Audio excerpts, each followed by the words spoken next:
Chapter number 4 દ્વિઘાત સમીકરણ. अब દ્વિઘાત સમીકરણ વિશે આપણે જોઈ લીધું કે સમીકરણ કયા સમીકરણને આપણે દ્વિઘાત સમીકરણ કહીએ તો કે જે ચલ x આપણે લઈએ છીએ એની મહત્તમ ઘાત કેટલી હોય 2 હોય તો એને આપણે શું કહીએ છીએ દ્વિઘાત સમીકરણ કહીએ છીએ. હવે અહીં આપણે શું કરવાનું છે ઉદાહરણ નંબર 1 જે છે એ ઉદાહરણ નંબર 1 ને આ જે પરિસ્થિતિ આપણને આપી છે એને આપણે ગાણિતિક રીતે વ્યક્ત કરવાની છે. કેવી રીતે વ્યક્ત કરવાની છે? ગાણિતિક રીતે. નહીં આવે ગાણિતિક રીતે વ્યક્ત કરવું એનો અર્થ શું? ધારો કે રમણ પાસે 10 રૂપિયા હોય, ધારો કે રમણ પાસે x રૂપિયા હોય, મગન પાસે y રૂપિયા હોય અને બંને પાસે ધારો કે બંને પાસે થઈને ધારો કે 50 રૂપિયા થાય છે. ખબર પડે છે કઈ રીતે? સાદું શીખવાડું. ધારો કે રમણ છે, રમણ પાસે x રૂપિયા છે અને મગન પાસે ધારો કે y રૂપિયા છે અને પછી જે બંને પાસે થઈને કુલ 50 રૂપિયા થાય છે તો આને ગાણિતિક રીતે આપણે કઈ રીતે વ્યક્ત કરીએ છીએ? x + y = 50. બરાબર ને? આ સાદું મેં હું ગુજરાતીમાં બોલ્યો અને પછી આ જે મેં કર્યું એ ગાણિતિક રીતે વ્યક્ત કર્યું. આને પણ આ પરિસ્થિતિને આપણે એ રીતે વ્યક્ત કરવાની છે. ક્લિયર? ધ્યાન આપજો. હવે પરિસ્થિતિ શું છે કે જોન અને જીવંતી પાસે કુલ 45 લખોટીઓ છે. જોન અને જીવંતી છે એ બંને પાસે કુલ 45 લખોટીઓ ભેગી થાય છે.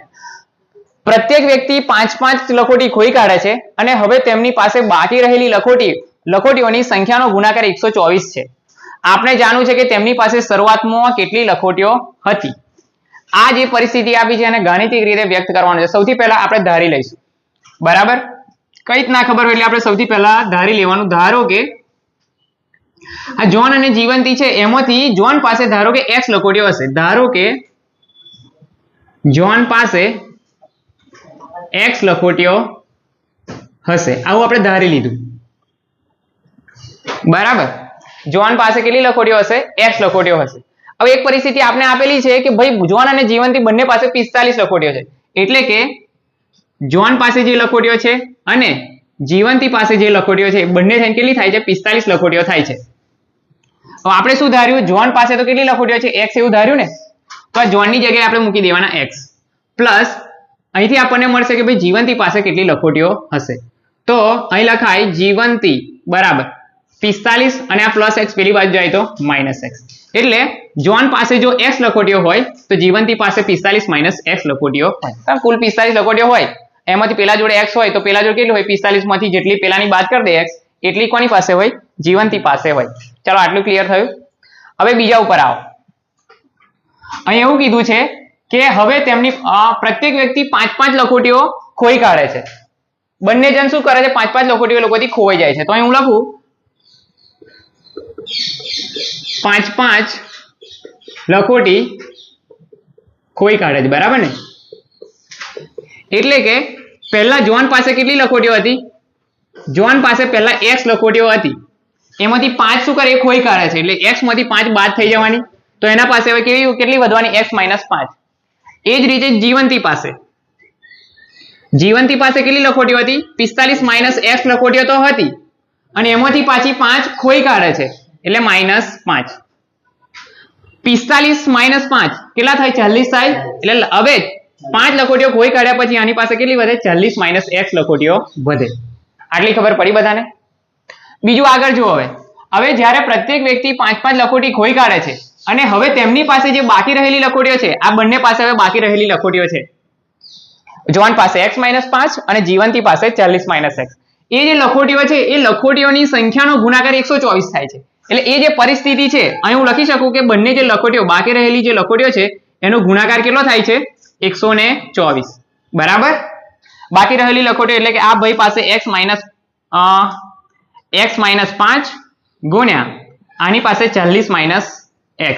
આ બંને જે બાકી રહેલી લખોટીઓ છે એનો ગુણાકાર 124 આપેલો છે. ક્લિયર? હવે આ બંને કૌંસનો આપણે શું કરશું? ગુણાકાર કરશું.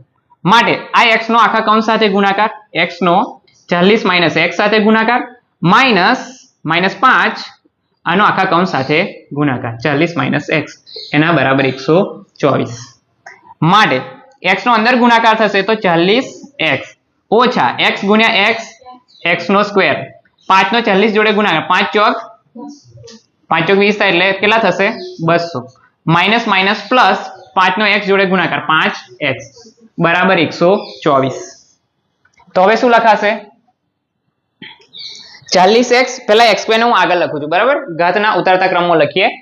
માટે શું લખાય x સ્ક્વેર ને આગળ લખું છું માઇનસ એક્સ સ્ક્વેર 40x વત્તા 5x કેટલા થાય પ્લસ 45x આ બાજુ માઇનસ 200 છે અને આ પ્લસ 124 બરાબરની આ બાજુ આવે તો માઇનસ 124 થાય આ બાજુ કેટલા હતા માઇનસ 200 હતા બરાબરની આ બાજુ 124 છે પ્લસ છે આ બાજુ આવે તો માઇનસ 124 એના બરાબર આ બાજુ શું વધ્યું 0 માટે minus x square plus 45x બંને સરખી નિશાની એટલે સરવાળો 200 ને 124 કેટલા થાય 200 324 માઇનસ 324 એના બરાબર 0 તો આપણને આ શું મળ્યું એની જે ગાણિતિક જે પરિસ્થિતિ હતી એને આપણે આ રીતે ગાણિતિક રીતે વ્યક્ત કર્યું છે ક્લિયર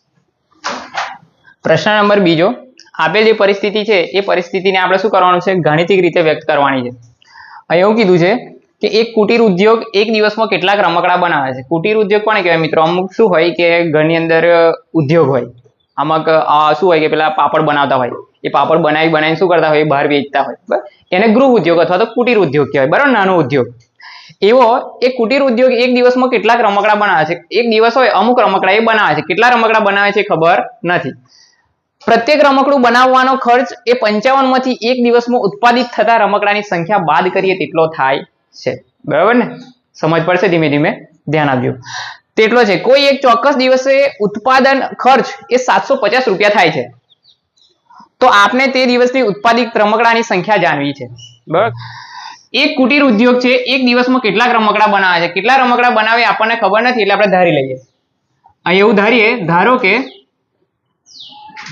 એ જે નિશ્ચિત દિવસ છે બરાબર કોઈ નિશ્ચિત દિવસે જે 750 રૂપિયા થાય એ દિવસની આપણે વાત કરીએ ધારો કે એક નિશ્ચિત દિવસે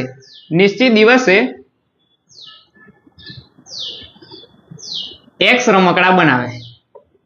રમકડા બનાવે ક્લિયર આટલી ખબર પડી ધારી લીધું કે x રમકડા એ દિવસે બનાવ્યા હશે હવે એવું કહે છે પ્રત્યેક રમકડું બનાવવાનો ખર્ચ 55 માંથી એક દિવસમાં ઉત્પાદિત થતા રમકડાની સંખ્યા બાદ કરીએ તેટલો થાય એટલે કે એક રમકડું બનાવવું હોય બરાબર ને એ જે દિવસ હતો એ દિવસે એક રમકડું બને એક રમકડાનો ખર્ચ કેટલો હોય તો કે 55 રૂપિયા હોય ને 55 માંથી તમારે જેટલા રમકડા બનાવે ને એટલા રમકડા બાદ કરવાના તો અહીં ધ્યાન આપો શું લખીએ છે કે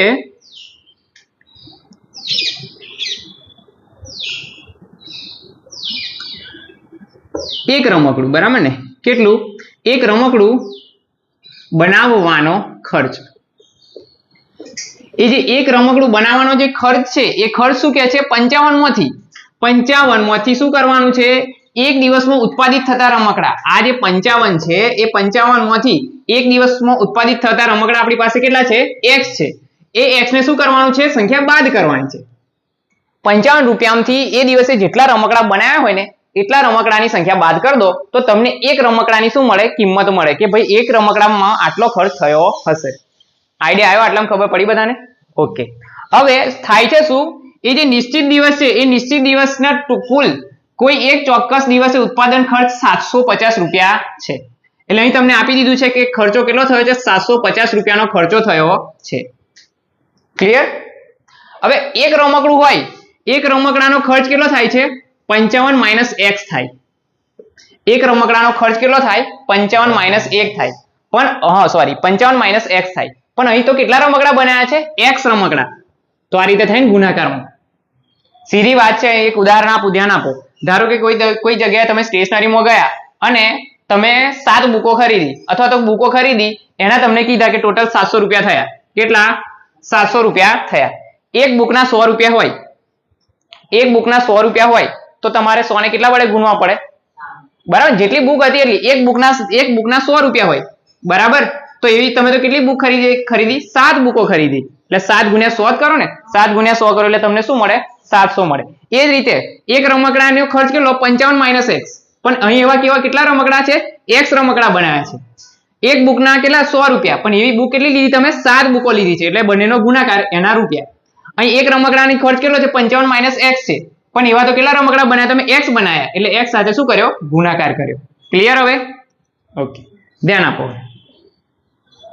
હવે અંદર ગુણાકાર થશે 55 નો x જોડે ગુણાકાર 55x માઇનસ x નો x જોડે ગુણાકાર x સ્ક્વેર એના બરાબર 750 હવે આ જે પદ છે એ બધું બરાબરની પેલી બાજુ લઈ જઈએ આપણે એટલે કે બરાબરની પેલી બાજુ લઈ જતા -x² કેવા થવાના +x². 55x કેવા થવાના -55x. અને આ 750 તો બરાબરની આ બાજુ ઓલરેડી હતા, તો એ તો +750 છે, તો આની બાજુ શું વધ્યું હવે 0. સારી રીતે લખીએ તો x² - 55x વત્તા 750 એના બરાબર 0.